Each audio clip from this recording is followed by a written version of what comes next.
All right. Hello, everyone. Thank you for being here today. Thank you for being here and wanting to learn something new. I'm super excited to get the show on the road. I also just want to make sure that my audio is okay. Yeah, we should be good now. So once again, thank you for being here. Today, we are going to be talking about addiction of all ages, and this is during Women's History Month.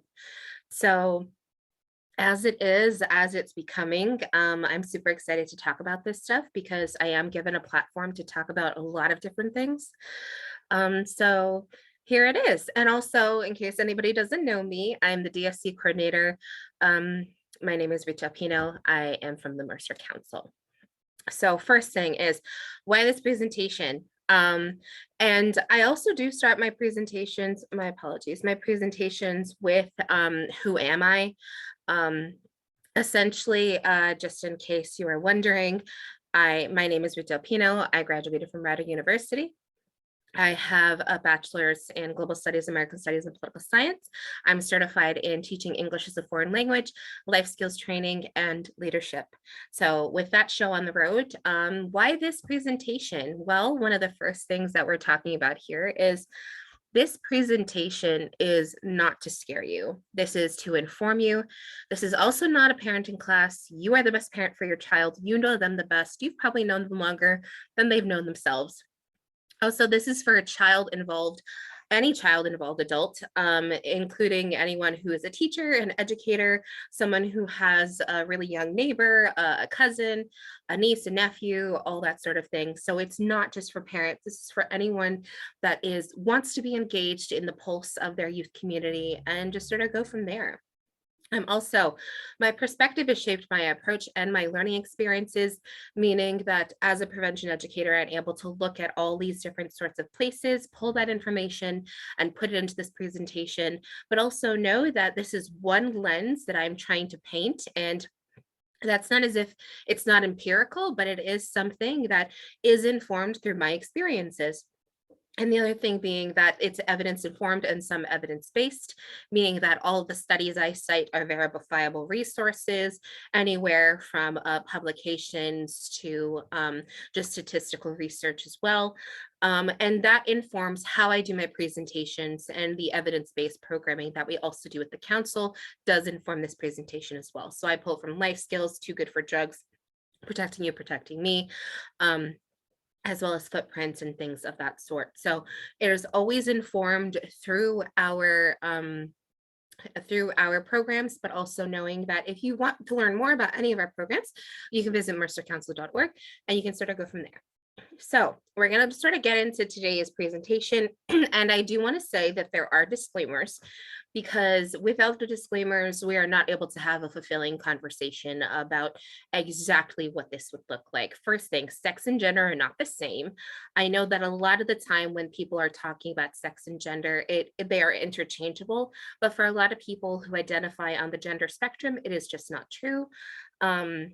And also, sex is something that people are biologically born with, but in a lot of different ways, sex is more complicated than just being binary. And we're talking about people who have female hormones. That doesn't necessarily mean people who identify as female.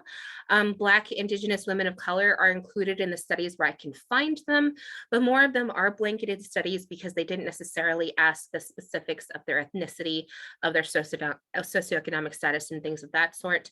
And we're going to sort of talk about why only females, right? So a lot of people may say, well, females are obviously 50% of our population, but more so when we're looking at it, females in general have a harder time navigating through systems that are built against their gender or built against their gender identity. And obviously, this is not one way this is just one way of looking at it, but also understanding that females do have a lot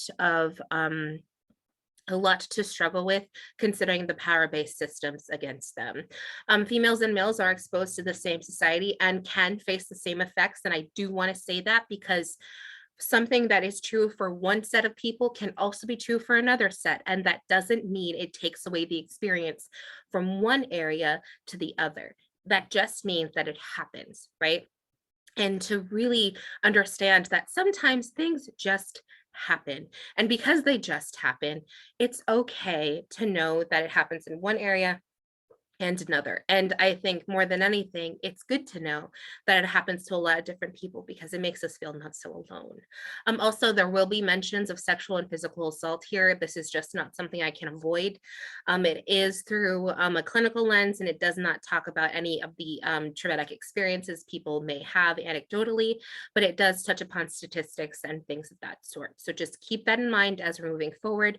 I will put trigger warnings up near the parts that I think may be triggering, but also will help you through the process of navigating the rest of the presentation.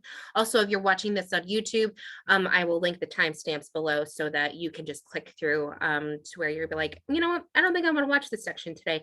You don't have to. You can just click on that, move forward, and then go from there. All right, so here we go. And when we're looking at this, and when I'm sort of looking at females and medicine in general, I want people to realize the effects of medicine and mental health disorders and understanding that they are co-concurrent. And the main reasons why we should be talking about this is the implication of ACEs. If there are ACEs, there are areas where people could have protective and prevention factors. And I just wanted to click on this because women and, oh, sorry, wrong mouse. Women and prescription drug use is really interesting. So we're going to look at some of the numbers inferred here. This was from 2001 to 2010. Ooh, excuse me, Mr. Ad. Give me a second. That 1 in 4 women is, oh, where'd you go? One, these ads. The reports show that anti-anxiety meds are used by women almost twice as much among the rate of men. And in 2010, 11% of middle-aged women were on anti-anxiety medication, while only 5% of men that age were. There's also a gender shift when it comes to drugs of ADHD for adulthood. The reason being is that a lot of the time when people, especially women, go through their lives, a lot of the time women are expected, and girls especially, are expected to be more sophisticated in the way they present themselves. They're expected to be more professional or just less of whatever a kid should be. That is not always true. That does not ring true for all parts of society, but in general, there are many studies that back up the overall adultification of a lot of girls. And in that same process, it's understanding that ADHD in adulthood does look different than in childhood, but that doesn't mean that people who have ADHD in childhood and adulthood don't need the help that they can get. What we're seeing, though, is that a lot of women are having diagnoses with ADHD later on in their life because they present ADHD differently than men do. And I have a couple of studies that I will be linking below, but ADHD has primarily been studied in boys. And so the side effects of those ADHD symptoms don't present the same way in girls. So just keeping that out there. And slightly more women use ADHD medications than men.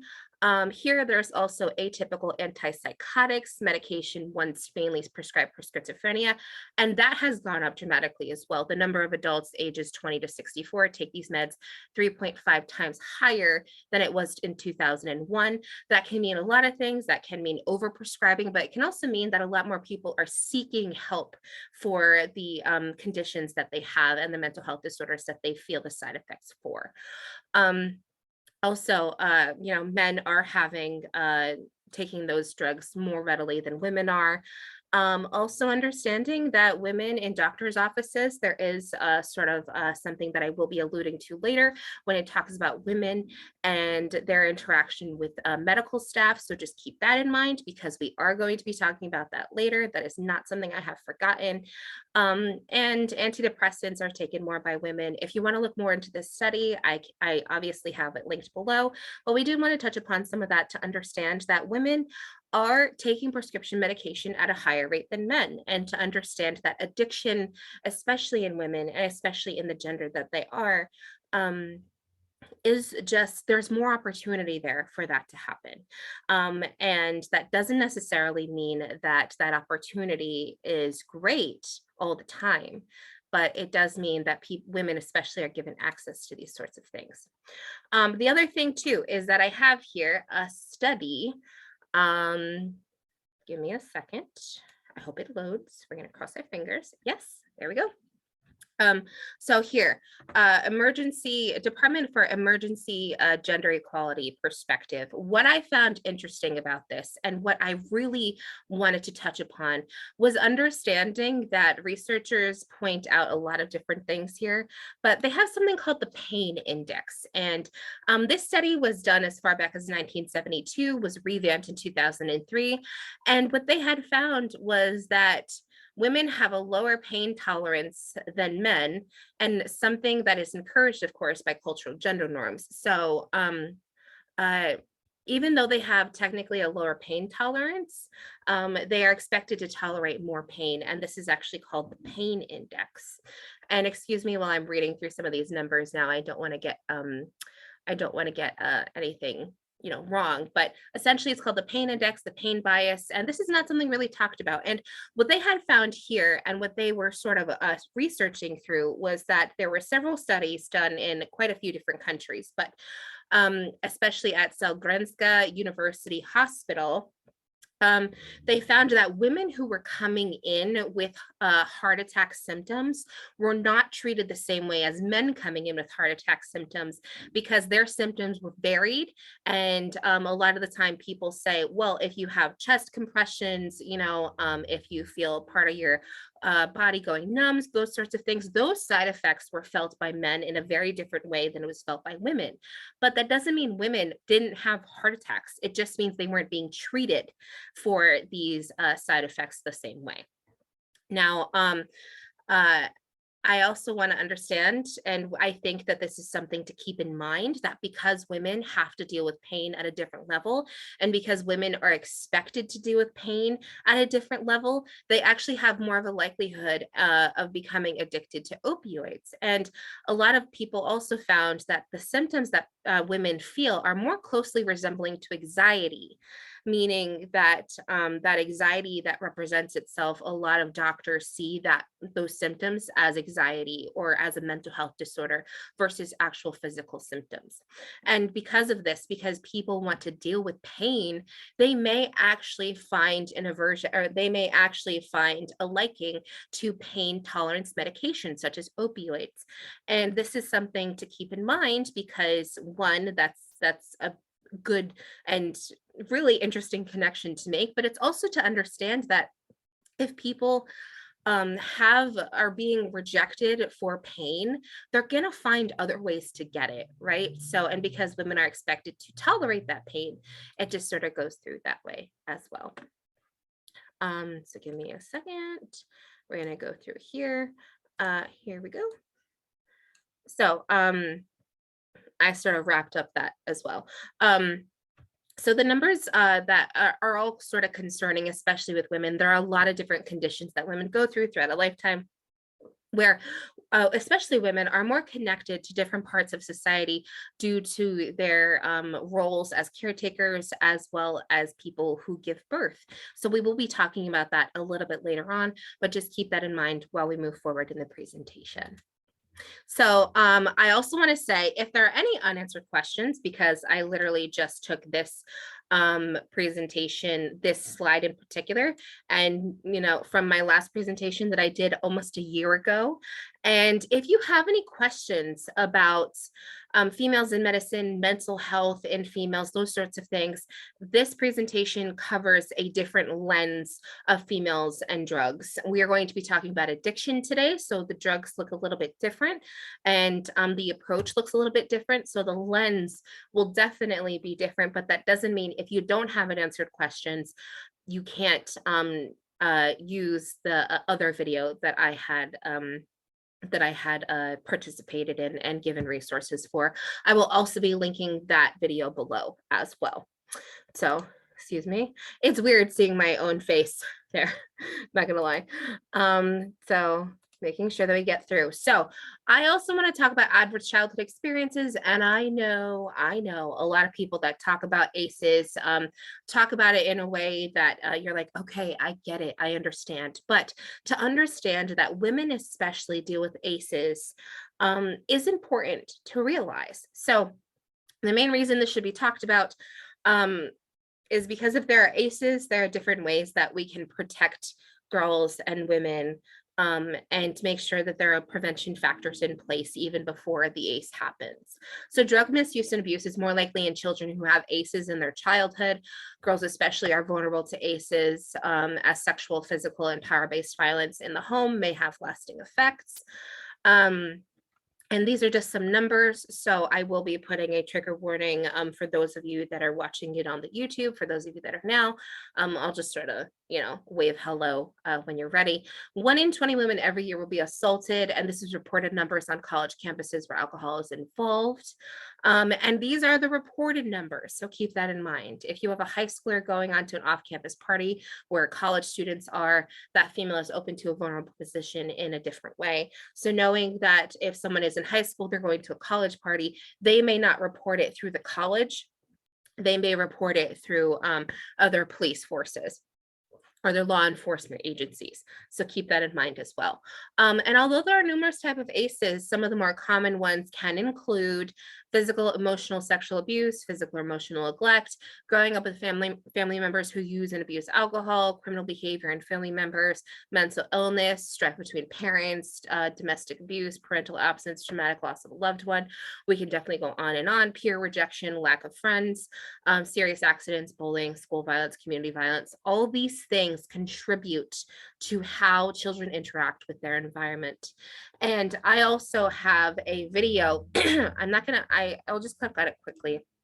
I had also done another video about ACEs and talking about the implication of ACEs and how it affects kids. So acting as a protective factor for your children, and making sure that you are engaging in protective factors to help them through their growing pains is so holistically important that if you are looking for resources, I already made a video on those resources, and you can literally go into the YouTube description below and find the resources as it is through there. So if you have any questions about that, definitely consult that. Also, what I like is that there are quite a few different videos and books, but this one in particular was the one that was kind of the best at consolidating the ACEs experience. The Body Keeps Score, the brain, mind, and body in the healing of trauma. So if you are interested in that book, you can find it on Amazon for like $10. Also here, you can take the ACEs quiz. I thought NPR did a good job at looking through it. So if you want to do your ACEs score, you can start the quiz, and it has 10 questions, and I'll show you your ACEs score. And then there are quite a few different websites that you can figure out how to address your ACEs through, which I also will be linking below. So also, if you have any questions, you can go in the chat, go from there. So I also want to talk about the United Nations and UnitedNationsWomen.org, because globally, it is something that a lot of women face as well. It is not just in the United States, but it is something that happens a lot. And that doesn't mean that it doesn't happen to men. That doesn't mean that men have their own type of violence that they face. But this is just to say that a lot of women, because they are caretakers, because they are connected to a lot of children and kids and are considered the epicenter of family structures, they're the ones that become vulnerable because of their role in society. So we're just going to preface with that. Facts and figures. So ending violence against women is obviously something that is a huge initiative for this organization. But I just wanted to read some numbers so that we could understand why people would have these experiences and then turn to drugs after. So globally, an estimated 736 million women, almost 1 in 3, have been subjected to physical and/or sexual intimate partner violence, non-partner sexual violence, or both at least once in their life. And 30% of those women aged 15 and older. This also does not include sexual harassment, depression, anxiety disorders, unplanned pregnancy, STDs. So most violence against women is perpetrated by current or former husbands or intimate partners, which is also something to understand, that a lot of the time when women go through something, it's due to the connection that they have with that person. And it's due to the relationships that they hold throughout their experiences as women in society. Also, in 2018, an estimated 1 in 7 women had experienced physical and/or sexual violence from an intimate partner or husband in the past 12 months. This is 13% of women aged 15 to 49. And also, it does not reflect the numbers of the pandemic from COVID-19, and that obviously did include risk factors and was a risk factor for women where they had to stay home with their abusers. Also, globally, violence against women disproportionately affects low and lower middle class income regions. Globally, 81,000 women were killed in 2020, and 47,000 of them died at the hands of intimate partner or a family member. Once again, to reiterate, those are the connections that a lot of women have, especially because they have boyfriends, husbands. That doesn't mean that same-sex partner violence doesn't happen. It's just to say that the power imbalance between females and males on a global scale is still staggering, and to keep that in mind when we are talking about women in all parts of life. Also, I do have a video how trauma impacts the brain, but I will be talking about I do have a trigger warning. There are quite a few different numbers that we are going to be going through, but here it is. This is by rowan.edu, and this is power-based personal violence and sexual violence. And just to understand where people are coming from, especially women, when they deal with ACEs. It can be a lot of different rules, but once again, understanding that power-based and sexual violence are one of the biggest ways that women are perpetrated against. Only 16% of rape victims will ever report their assault to the police, and often face post-assault adversity and hostile reactions from law enforcement, family, and friends. 75% of assaults involve drugs and/or alcohol. 1 in 6 women and 1 in 33 men will be sexually assaulted during their lifetime. Offenders commit an average of 17 assaults before being caught. So obviously understanding that the socialization of assaulters is a huge part of this presentation. We will be talking about sexual violence a little bit more later on. And if you are more interested in a presentation like that, I do have a presentation I did on sexual violence and substance use disorders. So you can turn to that video if you are more intrigued or more interested in drug and/or alcohol involved assaults, as well as recuperation for those sorts of things. Also, 1 in 10 reported assaults go to prosecution, meaning that only 10% of the reported assaults will end up with a prosecution. 80% of all assaults involve acquaintances. 84% of victims know their offenders. We can go on and on and on. And if you are looking for resources here, these are great resources to get numbers on, to understand, to sort of realize that addiction in women can look different. And we're going to start a basis for that on why it does look different. So here we have how we're sort of looking at trauma, and this is our segue into addiction in women specifically. So I'm going to be playing this video, and then we're gonna sort of go from there. Growing up, I didn't feel safe at home, and I was picked on a lot at school. When I was 14, I tried alcohol for the first time. I loved how it made me feel. This is how I've always wanted to feel, like everyone else. I thought I was managing my life with my drinking. However, I became more isolated. Over time, I found myself lying to loved ones, hiding alcohol, and keeping secrets, all so that I could drink without judgment. I never wanted to get to the place where people would say, "She's ruining her life. Look at that drunk. Why would she choose alcohol over her family? I don't get it. Why is she drinking herself to death? Pfft, worthless." I started to feel that I was doing this to myself, and alcohol was more important. How did I get here? Did I really choose addiction? I chose to take a drink like most of my friends, but I didn't choose to have an addiction. I realized that living well for myself was the key, which inspired me to learn more about what made me different from my peers, why I became addicted to alcohol, but they didn't. The brain that keeps us well can have devastating effects if it doesn't work properly. The area of the brain directly behind your forehead is known as the prefrontal cortex. This area is kind of like the brain's executive control. One of its major roles is regulating different pathways in the brain, as the fear and reward pathways. For example, when we experience traumatic events, the prefrontal cortex activates the fear pathway and signals to another brain structure called the amygdala, which processes fear.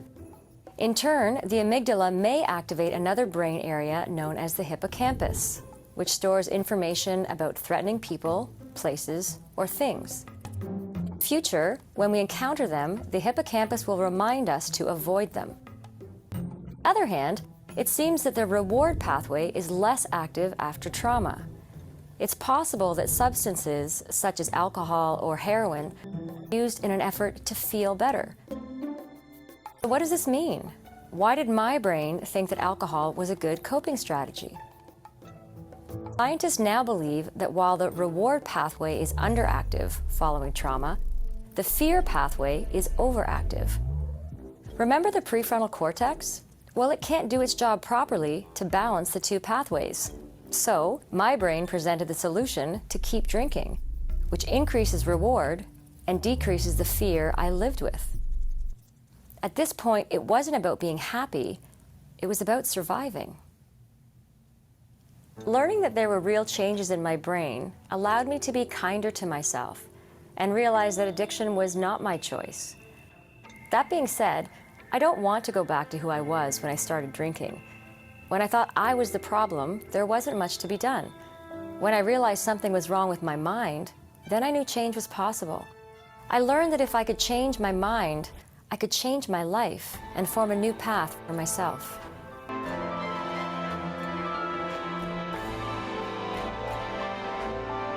Okay, I really like the artwork. I think the artwork in this video in particular is really pretty.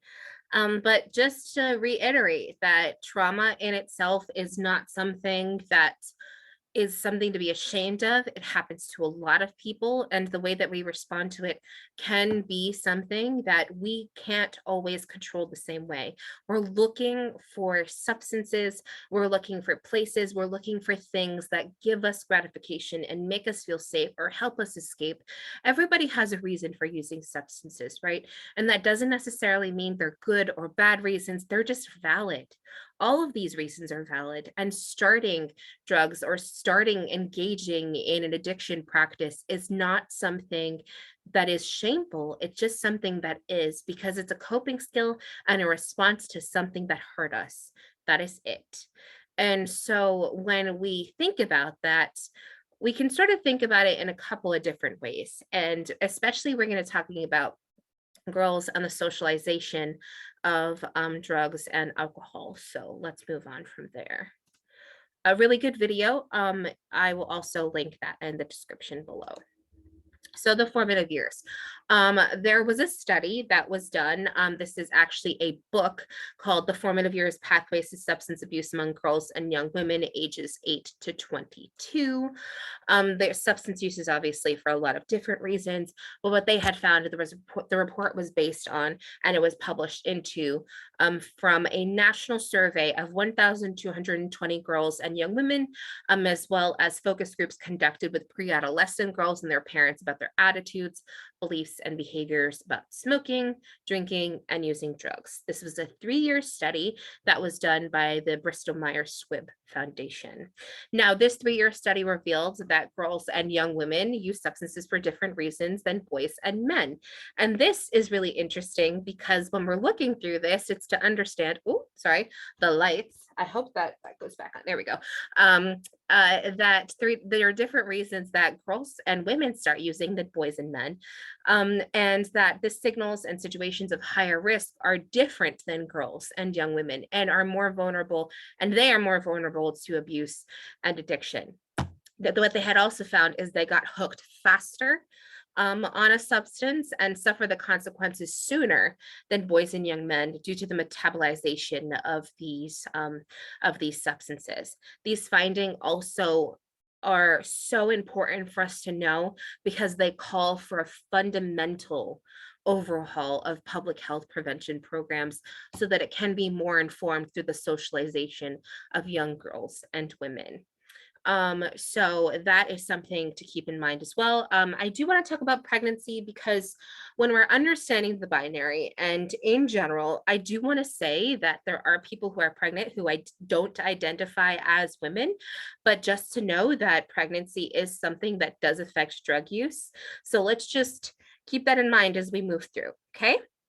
So here, addiction in pregnancy. This was really interesting, and you can find this study on NCBI. I will also be linking this below. So the substance abuse in pregnancy has increased over the past 3 decades, resulting in approximately 225,000 infants yearly born with prenatal exposure to illicit substances. The routine screening and education also understood that in order to do so, we must screen and make sure that we are following up on teens who are pregnant so that they are given the resources that they need and they are not turning to substances to cope with their experience. Also, something that I found interesting was that most literature regarding opiate abuse is derived from clinical experience with heroin and methadone.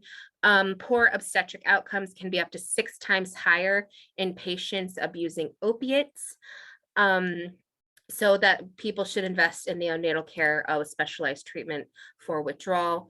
And this, I thought I didn't know really. Cocaine use in pregnancy can lead to a spontaneous abortion, preterm deaths, placental abruption, and congenital anomalies. So make sure that when you have someone in your life who is pregnant, and who also may be struggling with a substance use disorder, that they are getting the help that they need so that them and the child can be healthy and prosperous. Also, more than 50% of women in their productive years use alcohol. So I think that when we're looking at this and for us to understand this, it's not that pregnant women use more. It's that people who are in their formative years, people who are in their reproductive years, those sorts of things, they also just happen to be going through the phases of substance use. Much like anyone who turns 21 that wants to experiment with the amount of alcohol they can have on any given night, sometimes you fall pregnant while doing that process. And also to understand that if you are engaging in substance use while you're in your reproductive years, and there is not a careful consideration of environment and things like that, they can be at risk for adverse childhood experiences. That does not mean it is their fault.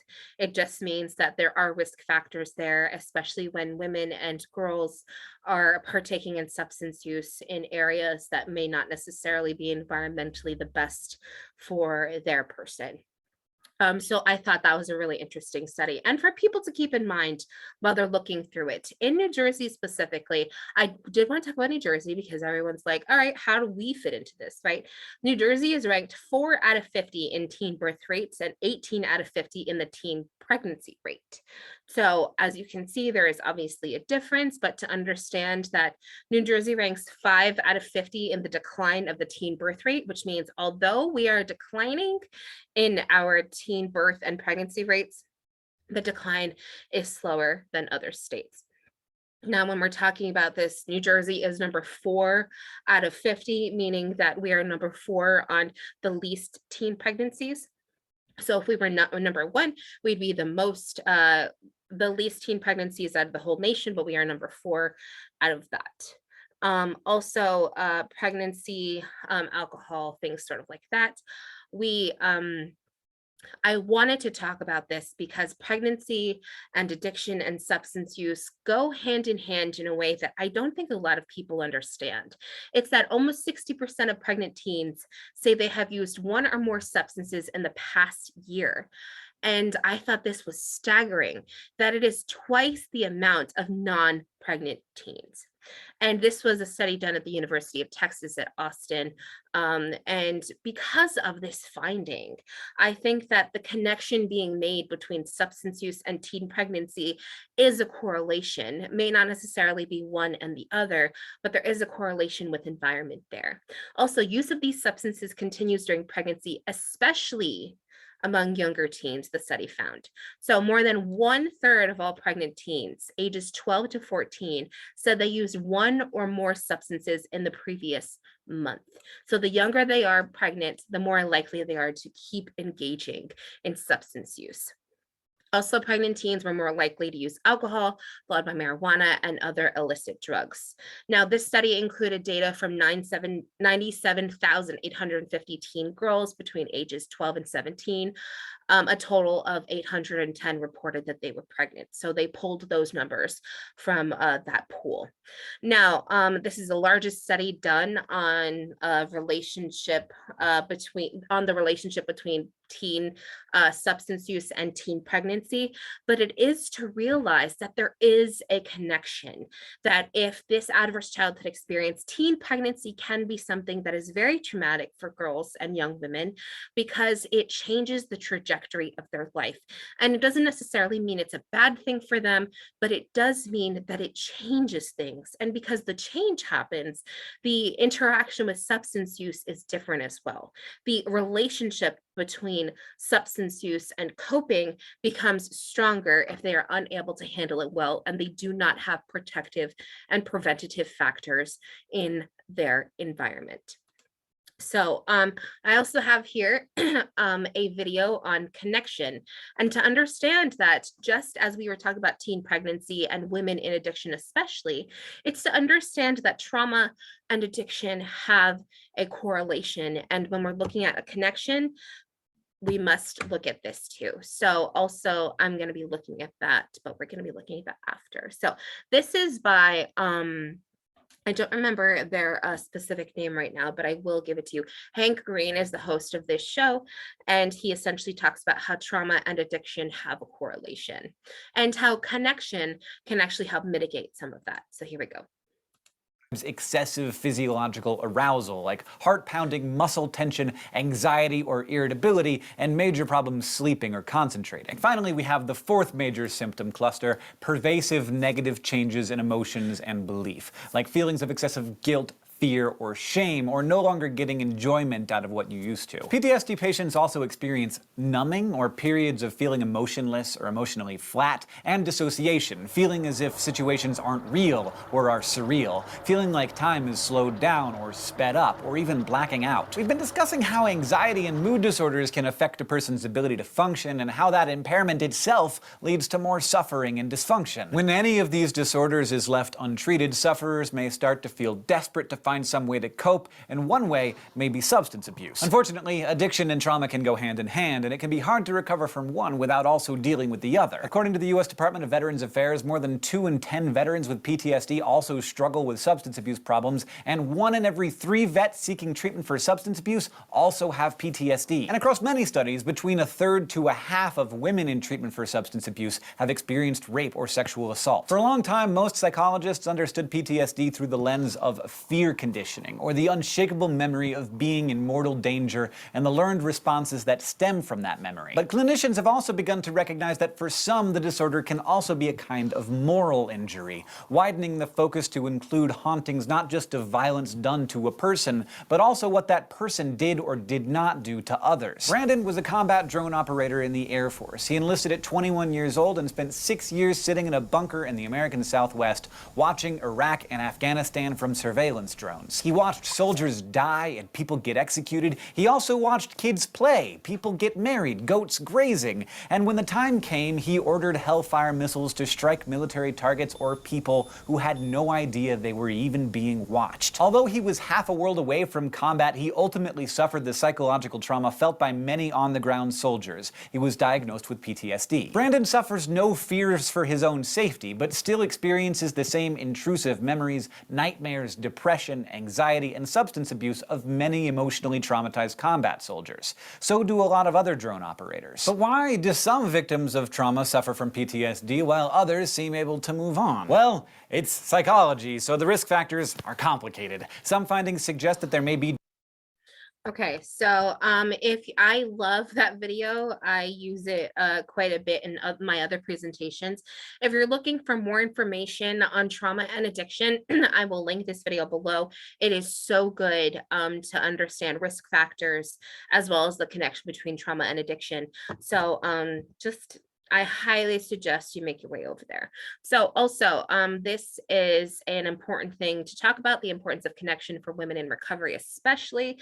And as I stated before, because women are the epicenter of a lot of their families, of a lot of their society roles and things like that, it encourages connection. It sort of almost forces that connection on women because of the labels that we are given when we are in our environments. So there are a lot of different ways women suffering from addiction and women in recovery. These are this is actually a blog, but it does have quite a few different resources on the site over here where you can look at some of the categories: women in recovery during pregnancy, mental health disorder, women with addiction react differently than men. And this is something that I wanted to talk about quickly. Women were shown to become addicted faster than men, even though the incidence of addiction is far less than with men. Women's abuse of these substances is tied inexorably to their lives, relationships, and families in a way that men's abuse is not. Women too suffer severe consequences, even from taking too many laxatives and over-the-counter cold or pain medications. So these gastrointestinal issues, menstrual problems, and even heart problems can bring on the physical challenges, also making the handling of these mental issues an even bigger part of this equation. So I think that essentially what we're talking about here is that there are a lot of different ways that women have connection. And because of these connections, because of their response to their environment, there are many different ways they can interact with it. So one of them is fear of losing children during recovery. Another is understanding that there is a multidisciplinary approach to addiction treatment, especially for women in recovery. This doesn't just deal with the fact that they are caretakers, or they may have they are a different gender, but it also deals with the socioeconomic, the cultural, the ACEs, the trauma, the physical and sexual trauma that they may have experienced, all those sorts of things. It's to understand their understanding of their labels, their ACEs, their trauma, and their experiences, and sort of integrating a multi-level and multilateral approach to treatment. And that's just one of the many concerns that a lot of women have, right? So I think that understanding that women in treatment is not just getting them help, it's getting them help and giving them a support system where the connections that they have as women are guaranteed to stay. Because without that ability for that connection to happen, women can be sacrificial and give their addiction or their substance use disorder not enough time to be fully recovered from, because they need to get back to life, or they need to take care of their children, or they need to XYZ, right? So it's understanding that women put themselves a lot first. And because that happens, because of the multidisciplinary approach, because of the connections that women make, it's understanding that they not only have to be given the resources for them, but they also need to be given the resources for all of the connections that they may have. So I thought this was a really interesting approach to that. It's a short blog, but if you are looking for any of that, you can look through here. This is a recovery center that talks a lot about that stuff too. So they have numbers up here if you are looking for that as well. So, oh, I don't know what happened. Slideshow. Okay, here we go. Oh, we are moving on and moving forward. And all right, so we are getting close to the end of our presentation. A lot of people may ask, how can I help? Well, especially because I'm talking about youth.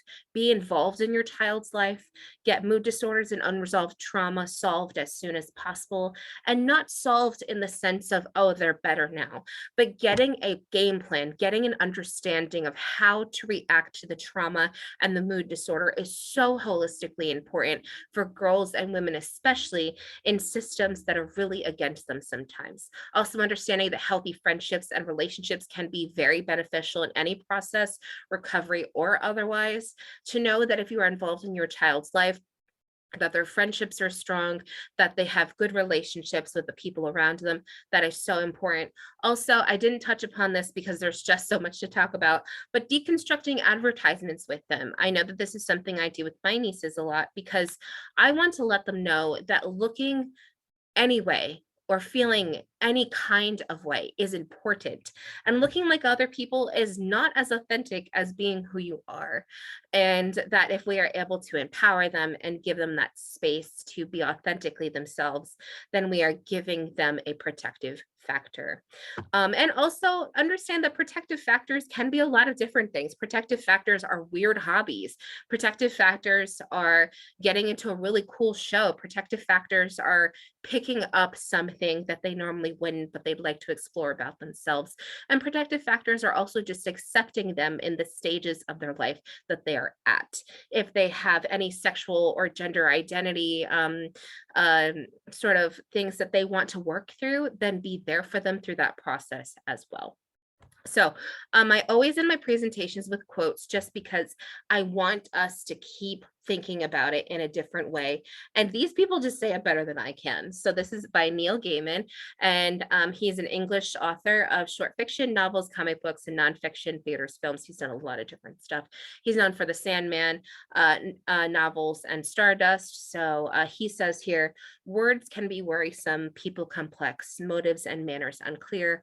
Grant her the wisdom to choose her path right, free from unkindness and fear. And essentially, I think what we should pull from that is understanding that if we create spaces where women and girls can be as much of themselves as possible, then they can understand what kindness feels like, recognize it, and move forward with that, and sort of giving them that armor to move through life.